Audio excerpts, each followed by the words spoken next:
Hi friends, അപ്പോൾ ഇന്നൊരു പുതിയൊരു വീഡിയോ ആയിട്ടാണ് ഞാൻ വന്നിരിക്കുന്നത്.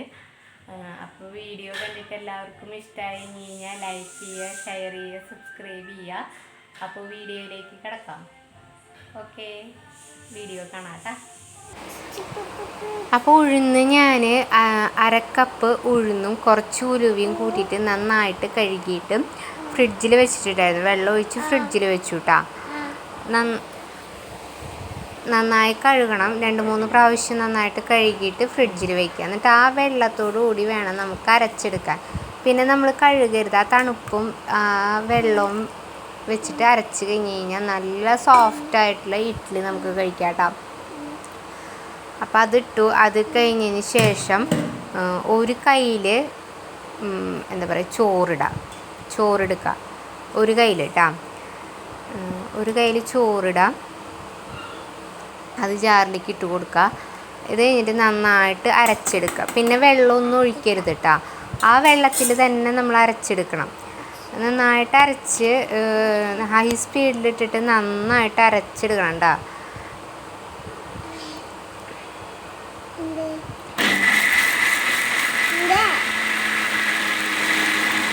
നന്നായിട്ട് അരച്ചെടുക്കണം.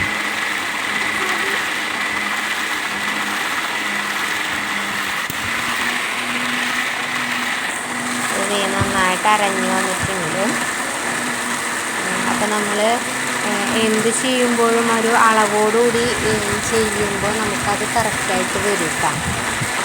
അത് കഴിഞ്ഞ് അത് അരച്ചെടുത്തതിന് ശേഷം 1 കപ്പ് അരിപ്പൊടി, അത് എന്തരിപ്പൊടി ആയാലും കുഴപ്പമില്ല കേട്ടോ, വറുത്ത അരിപ്പൊടി. അത് നമ്മൾ ഇപ്പം ഞാൻ ഇത് പൊടിപ്പിക്കണ അരിപ്പൊടിയാണ്. അപ്പോൾ അത് 1 കപ്പ് എടുത്തു. അത് കഴിഞ്ഞിട്ട് കുറച്ച് വെള്ളം ഒഴിക്കുക കേട്ടോ.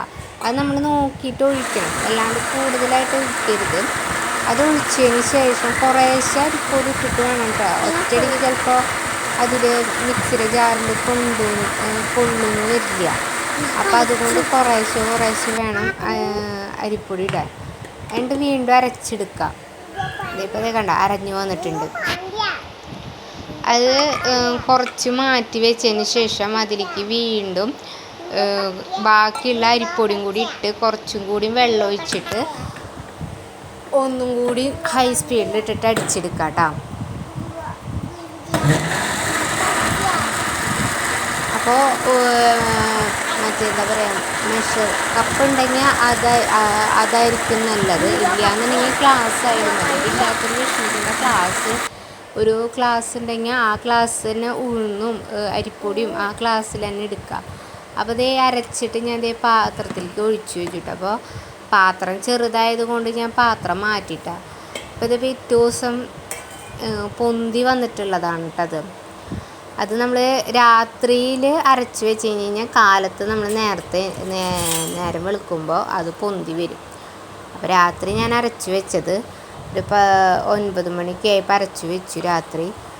നേരം വെളുത്തപ്പോൾ നല്ല അടിപൊളിയായിട്ട് പൊന്തി വന്നിട്ടുണ്ട് കേട്ടോ. ചിലപ്പോൾ ചെറിയ പാത്രമൊക്കെ ആകുമ്പോൾ പൊന്തി ഇങ്ങനെ പുറത്തേക്കായിട്ട് പോവാറുണ്ട്. അപ്പോൾ ഇത് പിന്നെ ഞാൻ ഇത്തിരി വലിയ പാത്രത്തിലാണ് വെച്ചേക്കണത്. ഇത് ഇളക്കുമ്പനെ കണ്ട നന്നായിട്ട് പൊന്തി വന്ന് അതിൻ്റെ ഒരു പതൊക്കെ ആയിട്ട് നിൽക്കണ കടാ. ഇതിൽ പിന്നെ നമ്മൾ വെള്ളം ഒഴിക്കരുത് കേട്ടോ. ഇഡ്ഡലിയാണ് ഉണ്ടാക്കണമെന്നുണ്ടെങ്കിൽ വെള്ളം ഒഴിക്കാൻ പാടില്ല കേട്ടോ. ചിലർ നേരിട്ട് ദോശ ഉണ്ടാക്കണമെന്നുണ്ടെങ്കിൽ കുറച്ച് വെള്ളം ഒഴിച്ചിട്ട് വേണം ദോശ ഉണ്ടാക്കാൻ. ഇത്തിരി കൂടി ലൂസായിട്ട് വേണം ദോശ ഉണ്ടാക്കാൻ. അപ്പം ഞാനെന്തിനാ ചെയ്യാന്ന് വെച്ച് കഴിഞ്ഞാൽ ആദ്യം ഇഡ്ഡലി ഉണ്ടാക്കും, പിറ്റേ ദിവസം ദോശ ഉണ്ടാക്കുക ചെയ്യുക. അപ്പോൾ ദോശ ഉണ്ടാക്കുമ്പോഴാണ് ഞാൻ അതിൽ ഇത്തിരി വെള്ളം ഒഴിക്കുക കേട്ടോ. അപ്പോൾ ഇത് ഞാൻ ഉണ്ടാക്കിയിട്ടുള്ള ഇഡ്ഡലിയാണ് കേട്ടോ. ഇത് നന്നായിട്ട് പൊന്തിയൊക്കെ വന്നു. ഓരോ കയ്യിലാണ് ഞാൻ ഒഴിച്ചത്. അതിലിത് നന്നായിട്ട് പൊന്തി വീർത്തൊക്കെ വന്നു. അപ്പം ഇങ്ങനെ ഉണ്ടാക്കാൻ തുടങ്ങിയതിന് ശേഷം എൻ്റെ ഇഡ്ഡലിയൊക്കെ നല്ല അടിപൊളി ഇഡ്ഡലിയായിട്ട് കഴിക്കാറുണ്ട് കേട്ടോ. പിള്ളേരായാലും ചേട്ടനായാലും ഒക്കെ നന്നായിട്ട് കഴിക്കും. അപ്പോൾ ഇത്രയേ ഉള്ളൂ. Okay, bye. അപ്പോൾ അടുത്ത വീഡിയോ ആയിട്ട് വരാം കേട്ടോ.